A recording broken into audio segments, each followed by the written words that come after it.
My name is Megan Bennett, and on my 18th birthday, my mother handed me a black garbage bag filled with my clothes and told me I had 10 minutes to disappear. I thought she was bluffing until a locksmith stepped around me and drilled the deadbolt out of our front door. "You're an adult now," she said. "Start acting like one."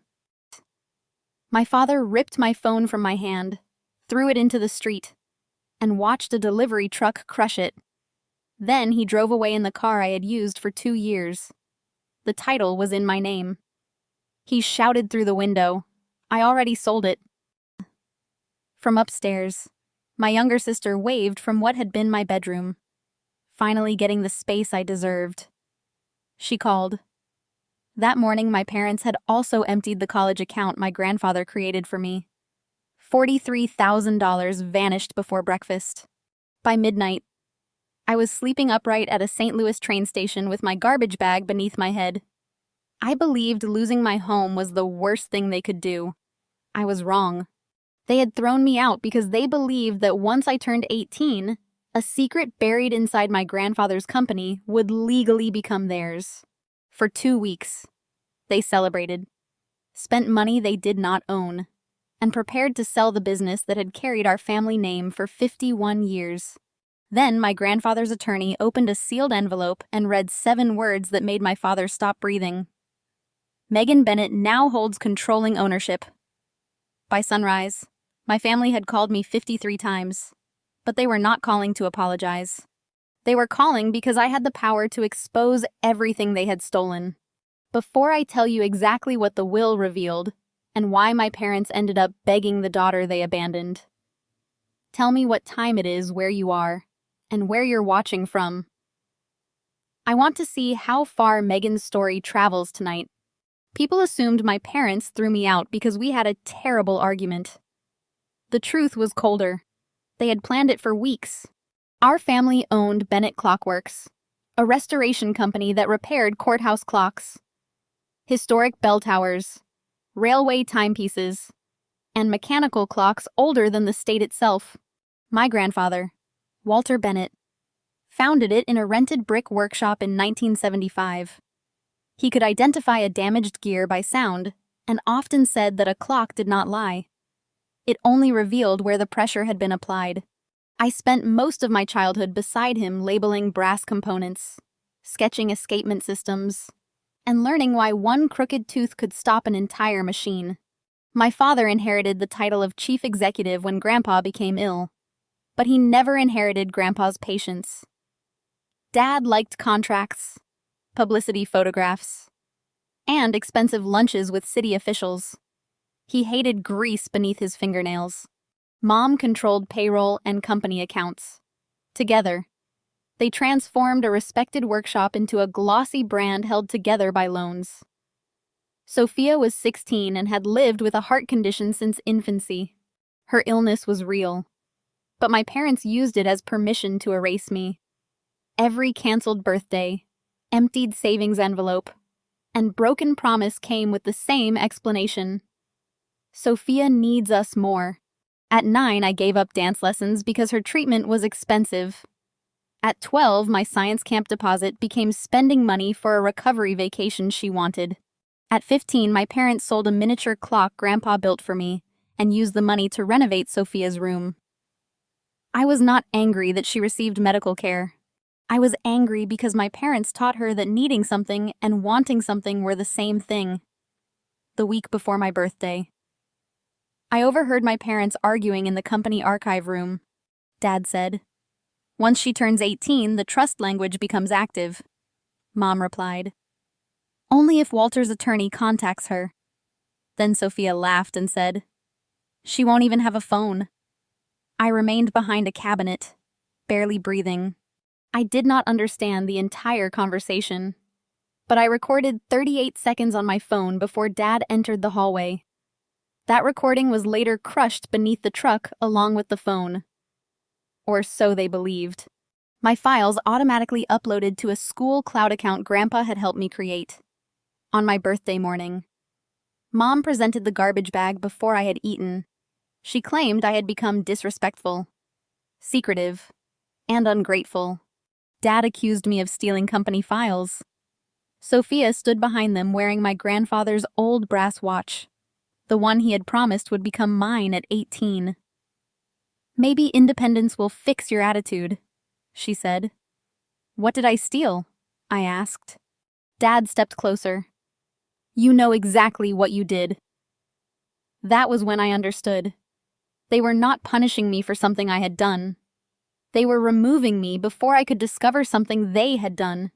Would you call it discipline if parents stripped their child of transportation, communication, education money, and shelter in a single morning? Or would you call it a coordinated eviction at the station? I used the final $12 in my backpack to buy soup, a charger cable, and access to a public locker. I did not spend several days wandering without a plan. By the first morning, I had asked about work at every shop inside the terminal. A maintenance supervisor named Marcus Reed noticed me studying a broken mechanical departure clock above an unused ticket counter. The minute hand jumped backward every 4 minutes. "You know what's wrong with it?" he asked.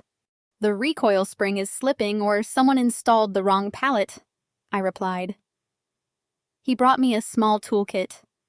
I opened the casing, repositioned the spring, and got the clock running in 23 minutes.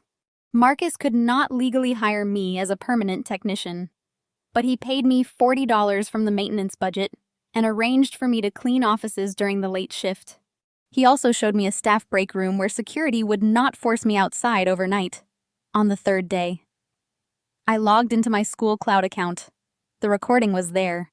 So were photographs I had taken months earlier while scanning company restoration records for Grandpa. Several payment authorization forms carried his signature, but I recognized immediately that something was wrong. Grandpa's final stroke always tilted upward. These signatures hooked sharply down. I sent everything to the only relative whose number I knew from memory: Claire Whitmore, my mother's estranged sister. Claire did not respond with sympathy. She responded with a question. "Where are you, and who else knows you have those files?" When I told her, she said, "Do not contact your parents. Do not return home. Walter did not die believing you were safe. He died preparing for the possibility that you weren't." Then she sent me a photograph of a sealed steel box stamped with the Bennett Clockworks emblem. Under the photograph, she wrote, "Your grandfather left this for the day they finally showed you who they were." Claire arrived at the station before dawn wearing a charcoal coat and carrying the steel box handcuffed to a document case. She was not the soft, endlessly reassuring aunt I remembered from childhood. She looked tired, guarded, and furious. Before hugging me, she checked the exits and asked Marcus whether anyone had been following me. Her caution frightened me more than my parents' silence. We sat in a locked maintenance office. Claire placed the case on the table, but did not open it. "Your grandfather hired me 8 months ago," she said. "Not his family." As a forensic auditor, I had known Claire examined financial fraud for insurance companies, but I never imagined Grandpa had secretly hired her to investigate our own business. She explained that Bennett Clockworks had won 3 major municipal restoration contracts worth nearly $6 million. Yet the company was behind on payroll, equipment leases, and supplier invoices. Grandpa suspected my father and mother were moving money through a shell vendor named Meridian Historical Consulting. The vendor had no employees, no workshop, and one mailing address, a private mailbox rented by Mom. They transferred more than $800,000 over 4 years, Claire said. Some of it paid for your house. Some funded vacations, Sophia's private events, and your father's investments. Some of it disappeared. I stared at her. Why didn't Grandpa call the police? He wanted proof that would survive court. He also feared they would destroy the company before an investigation finished. Claire unlocked the first compartment. Inside were copies of bank records, company minutes, audio transcripts, and photographs of forged authorizations. The second compartment contained a small brass gear and a letter addressed to me. The gear came from the first tower clock Grandpa ever restored. I remembered holding it as a child while he explained that the smallest component could carry the most important load. His letter began, "Megan, if you are reading this, pressure has revealed the fracture." Grandpa wrote that he had watched my parents redirect company money and manipulate me for years. He admitted he had made a mistake by waiting, believing he could protect everyone quietly.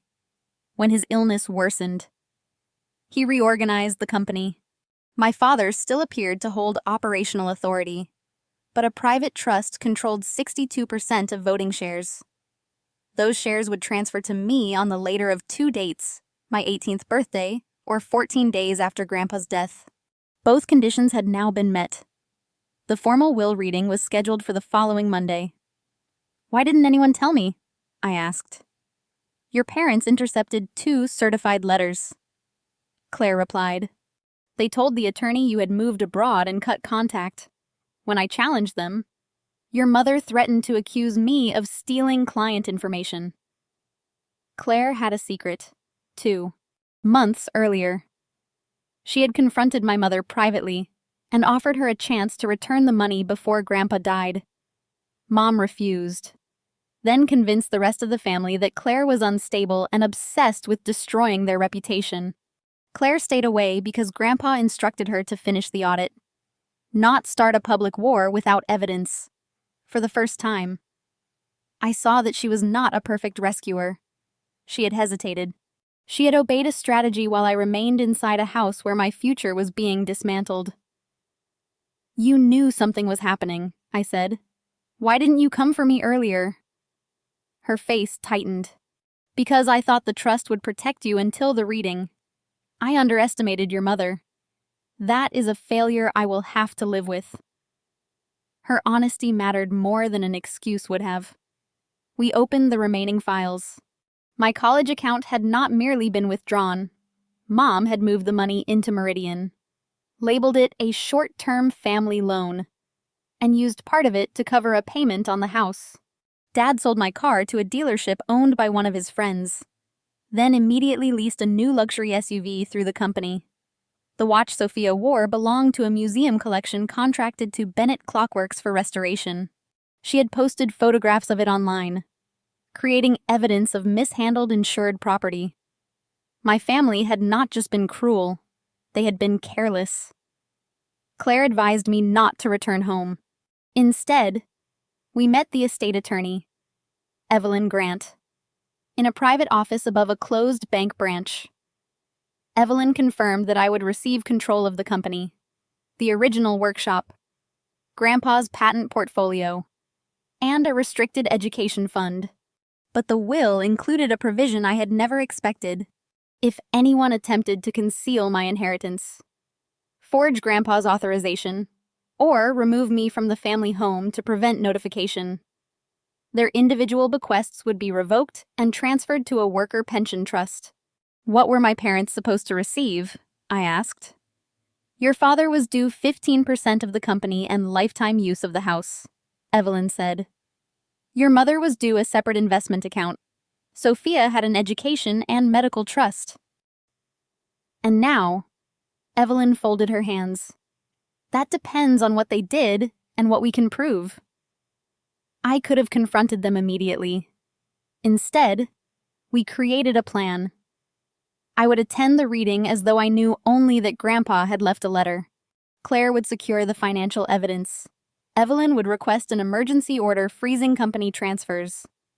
Marcus agreed to preserve station security footage showing my arrival with one garbage bag on my birthday night. The day before the reading, Sophia sent me an email. It said our parents were worried and willing to let me come back if I apologized for causing drama. Attached was a photograph of my old room converted into her makeup studio. Behind her, reflected in a mirror, I saw Dad holding a folder marked Asset Purchase Agreement. They were trying to sell Bennett Clockworks before the will could be read. Claire enlarged the image and found the buyer's name. It was Meridian Historical Consulting, the shell company my mother secretly controlled. We could have stopped the sale without warning them. But Evelyn needed evidence that my parents knowingly intended to bypass the trust. So, I answered Sophia's email and said I wanted to talk. Mom responded within 4 minutes. She invited me to dinner on Sunday evening, the night before the will reading, and promised that we could put the misunderstanding behind us. A misunderstanding was forgetting someone's birthday. This was changing locks while your daughter stood on the porch. Claire fitted a recording application onto a replacement phone and waited in a car 2 streets away. Evelyn instructed me to ask simple questions, avoid accusations, and leave if anyone became violent. I wore Grandpa's brass gear on a chain beneath my shirt. It reminded me that strength did not always look large. When I reached the house, Mom opened the door with tears already prepared. Dad stood behind her, solemn and controlled. Sophia filmed from the staircase until Mom told her to put the phone away. The living room had new furniture, new artwork, and a framed photograph of the 3 of them taken 2 days after they evicted me. My absence was not an accident in that picture. It was the theme. Mom hugged me. We have been terrified. You knew where I was, I said. The station security desk called you. Dad interrupted. We thought you needed time to cool off. You told them I was not your responsibility. His jaw moved, but he did not deny it. At dinner, they served my favorite meal and spoke as if the previous 2 weeks had been a difficult family vacation. Mom claimed she had preserved my college savings in a safer account. Dad said he sold the car because insurance was becoming expensive. Sophia insisted her comment from the window had been a joke. Every explanation removed intention from their actions. Locks changed themselves. Money moved itself. Cruel words became humor once consequences appeared. Then Dad placed a document beside my plate. It was a family reconciliation agreement, in exchange for returning home. I would acknowledge that I had left voluntarily, waive any claim against my parents for financial support, and appoint Dad as my representative in all matters related to Grandpa's estate for 5 years. I almost admired the arrogance. What happens if I don't sign? I asked. Mom stopped pretending to smile. Then you should not expect us to help you. Help me with what college, housing, your future. You already took my college money. That money came from this family, Dad said. We decide where family resources go.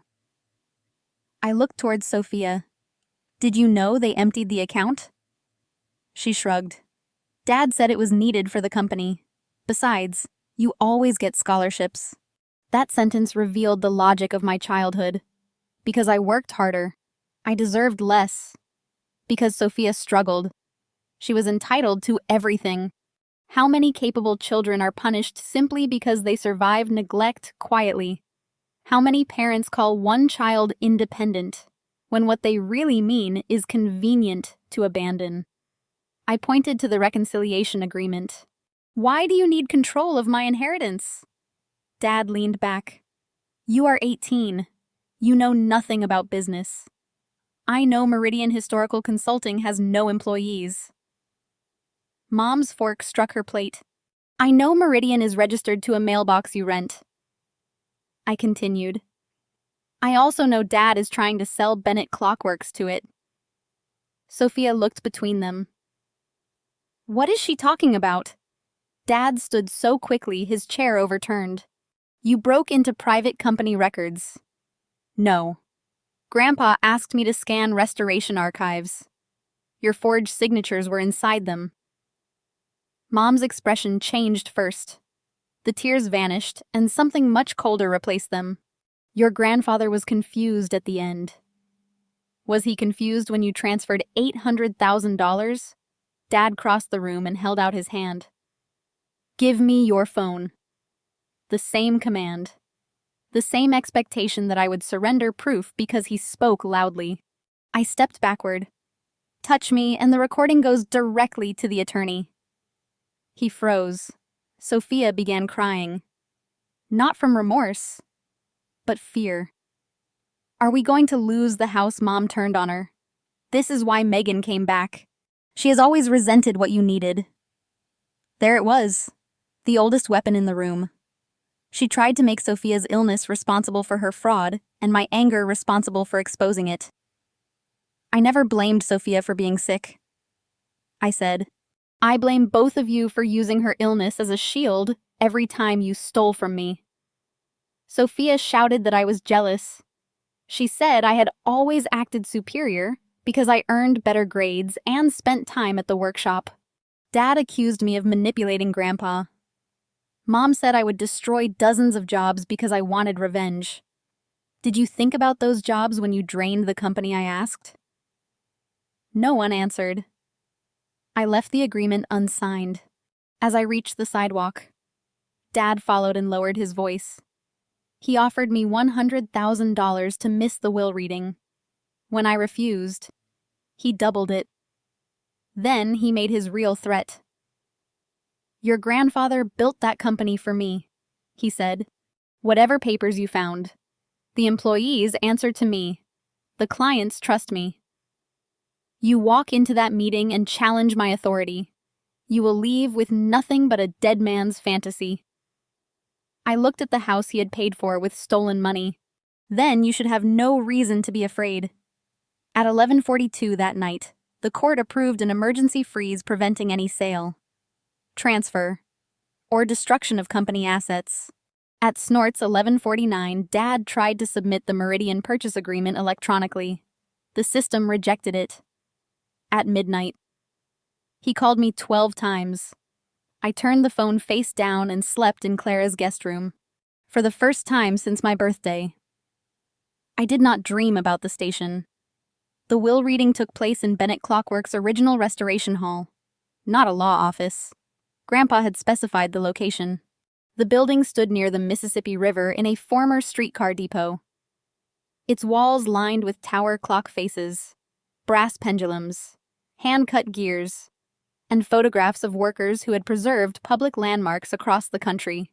Nearly 30 employees attended because the will affected company ownership. Several clients joined by video. Grandpa had turned his final instructions into a board meeting no one could hide. Dad entered wearing his best suit and behaved as though the emergency freeze had been an administrative inconvenience. Mom carried a leather portfolio. Sophia wore the museum's brass watch again. Perhaps because no one had told her it was evidence. When they saw me seated beside Claire and Evelyn, Dad smiled for the room. There she is, he announced. Our daughter has had a difficult couple of weeks, but we are resolving things privately. I said nothing. Evelyn began with smaller personal gifts. Longtime employees received tools, books, or restoration pieces connected to projects they had completed with Grandpa. Marcus Reed, whom Grandpa had met years earlier during a station clock repair, received funding for a vocational apprenticeship program. Claire received Grandpa's personal archives and reimbursement for her audit work. Then Evelyn addressed my family. To my granddaughter, Sophia Bennett, I leave the medical and education trust previously established for her, subject to independent administration. No parent or relative may withdraw principal funds for personal or corporate use. Sophia looked relieved. Mom looked offended. To my daughter-in-law, Diane Bennett, I leave the investment account described in Schedule C, provided she has not used my signature, identity, or authority to transfer company funds without permission. Mom opened her portfolio. This language is insulting, Evelyn continued.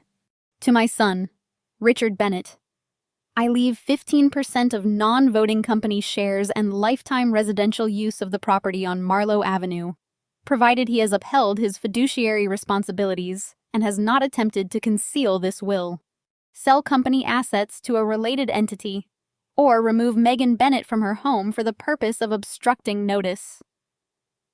The room became absolutely still. Dad rose.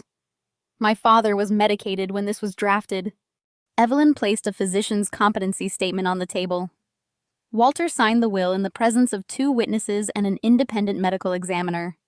She read the final controlling provision. To my granddaughter Megan Bennett, who learned the craft before she understood its monetary value. I leave 62% of voting shares in Bennett Clockworks, ownership of the original restoration facility, all active mechanical patents held personally in my name, and the restricted education trust established for her. These gifts become effective when Megan reaches 18 years of age, and 14 days have passed since my death. I also appoint her chair of the Bennett Preservation Trust with authority to replace company officers whose conduct threatens the business, its employees, or its obligations. Dad's face lost color. Evelyn looked directly at me.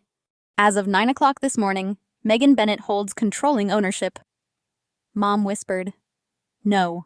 But Grandpa had prepared one more statement, recorded 6 weeks before his death. His face appeared on a screen behind Evelyn.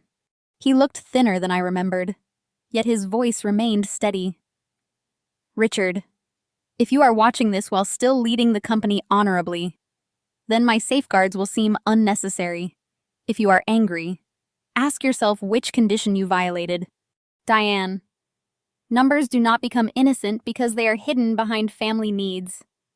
Sophia, illness may explain what others gave you, but it must never become permission to take. Megan, control is not revenge. It is responsibility. Protect the people who kept these clocks running while others treated the company like a private account." The recording ended. Dad declared the will fraudulent. Mom accused Claire of manipulating Grandpa. Sophia demanded to know whether we would still keep the house. Their reactions unfolded exactly as the evidence predicted. Denial, attack, then fear of losing comfort. Claire distributed the preliminary audit. Meridian had received $817,400 in unauthorized transfers. My college fund contributed $43,000 of that amount. Company money had paid $126,000 toward the Marlowe Avenue mortgage, $38,000 for vacations, $54,000 for Dad's failed investment partnership, and nearly $19,000 for Sophia's non-medical luxury expenses. A senior clockmaker named Daniel Brooks stood at the back of the room. "We skipped retirement contributions while you bought a lake membership?" he asked Dad. Dad turned toward me. "You released confidential records to employees. They concern employee money," I replied. He stepped forward, voice rising. "You are a child. You cannot share a company." Evelyn slid the emergency court order across the table. "She does not have to operate machinery or negotiate contracts today. She has voting authority today." I had prepared 3 resolutions. The first removed Dad as chief executive pending investigation.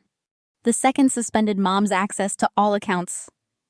The third appointed an interim operations committee consisting of Claire, Daniel, the production manager, and an outside turnaround specialist. Because I controlled 62% of voting shares. All 3 resolutions passed. Dad's company key card was disabled before he reached the door. Mom tried a different approach. She pulled me aside and said, "Family mistakes should not become public scandals." She reminded me that a criminal referral could destroy Sophia's stability. She said Grandpa would not want his son humiliated. "Grandpa designed the provision," I said. "He knew exactly what public accountability might look like. Are you really going to take our home?" "I am not taking anything. The house was pledged as collateral for money you transferred." Her face hardened. "After everything we sacrificed for you." "What did you sacrifice?" She had no answer beyond motherhood itself, as though providing childhood shelter entitled her to steal adulthood from me. Sophia approached while the employees signed updated access forms. "You got what you wanted," she said. "Everyone hates us. I wanted my college account, my car, and a bed on my birthday. You are enjoying this." Was I part of me felt satisfaction watching the people who had declared me powerless lose the authority they abused. But satisfaction was not the same as cruelty. I did not create fake invoices. I did not empty retirement contributions. I did not sell my sister's car or leave her at a station. Would you stay silent if they had done this to you? I asked.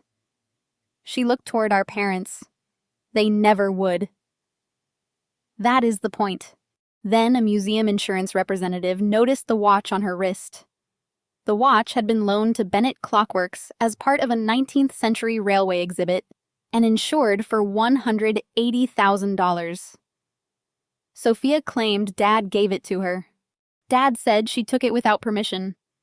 Mom blamed a junior employee for failing to secure the archive. Their unity collapsed in less than a minute. The representative documented the watch, requested security footage, and announced a separate claim investigation. Sophia removed it with shaking hands. For the first time in her life, our parents did not absorb the consequence for her.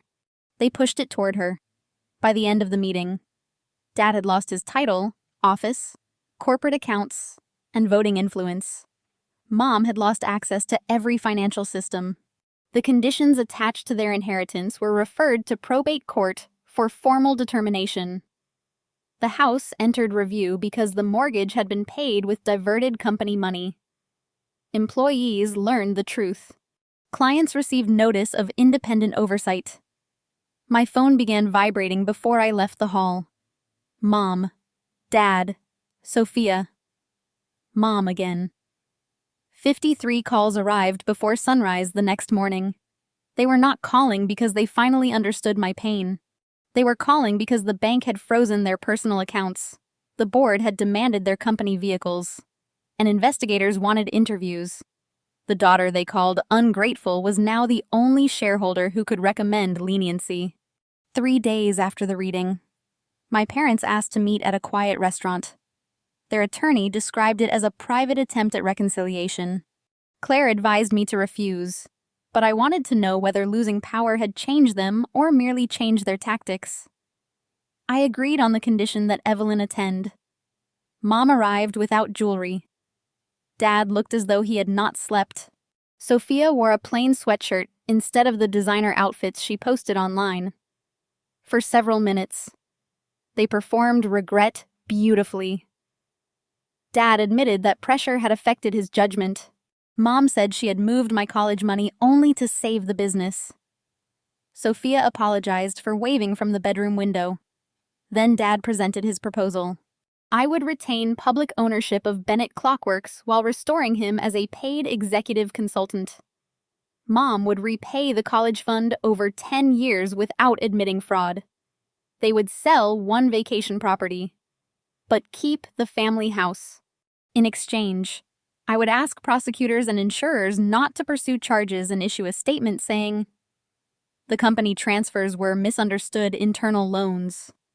So, the apology depends on me lying, I said. Dad lowered his voice. It depends on you protecting your family. Evelyn asked whether Meridian had a written loan agreement. Mom said the documents had been misplaced. Were they misplaced before or after you tried to sell the company to yourself? I asked. Sophia started crying. Why can't you stop punishing us? I looked at her carefully. What punishment have I given you? We might have to move. I might have to leave my school. That is a consequence of stolen money, not a punishment I invented. Dad's restraint broke. He said I would ruin the company within a year. Mom called Claire poisonous. Sophia said Grandpa only favored me because I pretended to care about his stupid clocks. Their remorse lasted exactly as long as they believed it might restore their comfort. Then Evelyn noticed a blinking reflection inside the flower arrangement. A miniature camera had been aimed at my chair. Dad's attorney immediately claimed he knew nothing about it. Restaurant security removed the device and discovered that it was streaming to Sophia's tablet inside her bag. Sophia confessed that Mom had told her to record me saying I wanted revenge. They hoped to use the footage to challenge my fitness as trustee and argue that I was acting from personal malice rather than protecting the company. That was the end of negotiation. The probate judge later ruled that Dad and Mom had violated the inheritance conditions by concealing estate notices, attempting a related party sale, and removing me from the home to interfere with communication. Dad lost the 15% bequest and lifetime use of the house. Mom lost the investment account. Both assets transferred to the Employee Pension Trust exactly as Grandpa directed. The criminal investigation remained separate. Mom accepted responsibility for falsifying transfer records and received probation, restitution obligations, and a permanent restriction from fiduciary financial roles. Dad entered a plea involving attempted fraudulent conveyance and misuse of company funds. He avoided prison, but received 18 months of home confinement, community service, and a court order barring him from serving as a corporate officer during the restitution period. The Marlowe Avenue house was sold. After the legitimate mortgage and company claims were paid, little equity remained. My parents moved into a 2-bedroom rental outside the city. Their luxury vehicles were returned. Club memberships disappeared. Friends who had praised Dad's business success stopped answering his invitations when newspapers reported where the money came from. Sophia did not lose her medical trust. Grandpa had protected it from our parents and from me, but the trust paid only verified health and education expenses. No designer purchases, no private parties labeled as recovery costs, no unrestricted allowance. She transferred from her private academy after Mom could no longer afford tuition. She blamed me for months until she saw the financial records showing that our parents had also withdrawn money from her trust before Grandpa placed it under independent control. The truth did not suddenly make us sisters again. It only gave her a choice: continue defending the people who used both of us differently, or learn to live without their version of reality. Meanwhile, Bennett Clockworks faced nearly $2 million in liabilities. Owning the company did not make me rich. It made me responsible for a damaged business at 18. I deferred university for 1 semester, enrolled in evening engineering courses, and worked with the operations committee. We sold unnecessary executive assets, renegotiated supplier debt, restored pension contributions, and published an ethics policy requiring dual approval for related party transactions. Marcus joined the first apprenticeship class funded by Grandpa's bequest. He later became a certified mechanical restoration technician. The station clock I had repaired during my first homeless night was moved to our workshop for full restoration. Inside its casing, I engraved a date no client would ever notice: my 18th birthday. Not because the station was where my life ended, because it was where I stopped waiting for the people who abandoned me to decide what I deserved. 1 year later, Bennett Clockworks reopened the Eastern Restoration Wing that my father had closed to cut costs. We named it the Walter Bennett Training Hall. The first group included 12 apprentices, former foster youths, young adults leaving shelters, military veterans changing careers, and students who could not afford traditional engineering programs. Each received wages, tools, and accredited instruction. I began university as a mechanical engineering student while continuing as company chair. I did not pretend to know everything. Real leadership was not standing at the head of a table and demanding obedience. It was hiring people who understood what I did not, making records transparent. And accepting that control without accountability becomes the same abuse I had fought. My parents still sent letters. Dad's first letters blamed Claire, Grandpa, the economy, and me. Months later, he finally wrote one sentence without an excuse: I believed providing a house made me entitled to control your future. Mom's apology arrived later. She admitted that she had measured love by crisis, giving attention to whichever child appeared most fragile while taking from the one who seemed capable of surviving. I did not forgive them immediately, and I did not invite them back into the company. Forgiveness is not a court order restoring someone's access. It is a personal decision that may come slowly, with boundaries, or not at all. Sophia visited the workshop 6 months after the reading. She stood beneath a courthouse clock we were rebuilding and admitted she had known I was being pushed out before my birthday. Mom promised her my room, a larger allowance, and Grandpa's watch if she stayed quiet. Sophia said she was sorry, but she did not ask me to erase the consequences.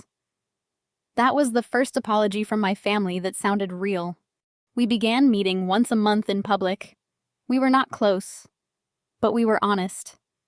She took a part-time job at a library and learned how quickly money disappeared when someone had to earn it. She later enrolled in a patient advocacy program, saying she wanted to help sick children without teaching them that illness made other people disposable. I never returned to the Marlowe Avenue house before it was sold. I did not need one final walk through my bedroom or a dramatic photograph beside the changed locks.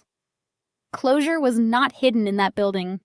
It was in every decision I made after leaving it. People often ask whether I destroyed my family over an inheritance. I tell them the inheritance did not destroy us. It documented what had already been broken. My parents lost their company roles because they stole from employees. They lost their bequests because they violated clearly written conditions. They lost the house because they used dishonest money to maintain it. I simply refused to sacrifice myself to protect the appearance of their success. So, what would you have done? Would you have withdrawn the evidence to save your parents from humiliation? Would you have returned control to the father who left you at a station? Or would you have protected the workers whose retirement money paid for? Your family's lifestyle. Grandpa's final lesson was not that I deserved wealth more than anyone else. It was that responsibility should follow character, not age, title, or bloodline.